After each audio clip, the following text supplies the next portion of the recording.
بسم اللہ الرحمن الرحیم۔ السلام علیکم دوستوں، امید ہے آپ سب خیریت سے ہوں گے۔ کہا جاتا ہے کہ نمرود کی ایک بیٹی تھی جس کا نام رحیمہ تھا، لیکن اسے رباب کے نام سے پکارا جاتا تھا۔ جب نمرود نے حضرت ابراہیم خلیل اللہ علیہ السلام کو آگ میں پھینکا تو اس وقت وہ لڑکی محل کے اوپر سے یہ منظر دیکھ رہی تھی۔ جب ابراہیم علیہ السلام کو آگ میں نماز ادا کرتے ہوئے دیکھا اور آپ کے ارد گرد بہت سے گلابوں کے پودے اور پانی اور درختوں کو دیکھا جن پر پرندے چہک رہے تھے، اور دل میں کہنے لگی میرا باپ تو کچھ بھی نہیں، قدرت عظیم اور بادشاہی تو رب العالمین کی ہے جو ابراہیم کا رب ہے۔ میرا والد تو جھوٹا اور عاجز ہے، آدمی کو ہلاک کرنے پر بھی قادر نہیں۔ وہ یہ سوچتے ہوئے اکیلی ہی اپنے محل سے نکلی اور اس کے قریب آ گئی۔ اس نے باہر سے ابراہیم کو پکارا، اے ابراہیم، کیا آپ کے علاوہ بھی کوئی آپ کے رب کی بارگاہ میں اجازت پا سکتا ہے؟ آپ نے فرمایا، ہاں، وہ شخص جس کا دل میرے رب کے لیے خالص ہو تو آگ میں اس کا حال بھی اسی طرح ہوگا جس طرح میرا حال ہے۔ اس نے کہا، میں چاہتی ہوں کہ تمہارا رب کے ساتھ صلح کر لوں۔ آپ نے فرمایا، تو پھر آگ میں داخل ہو جاؤ۔ اس نے آگ میں داخل ہونا چاہا تو ڈر گئی۔ آپ نے فرمایا، ڈرو مت۔ اس وقت آپ کو حکم ہوا، اے آگ، میری بندی کی حفاظت کر۔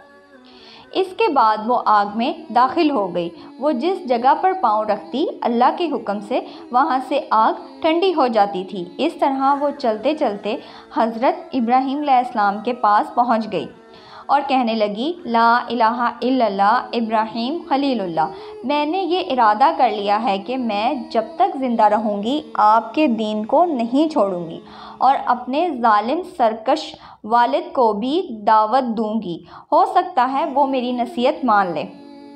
یہ کہہ کر وہ واپس آئی اور اپنے والد کے پاس چلی گئی جو اس وقت تخت پر بیٹھا ہوا تھا، اور اس کے لشکر اس کے ارد گرد جمع تھا، کچھ کھڑے تھے کچھ بیٹھے تھے۔ وہ جا کر کھڑی ہو گئی اور کہنے لگی، اے میرے باپ، تو کب تک جھوٹے دعوے کرتا رہے گا؟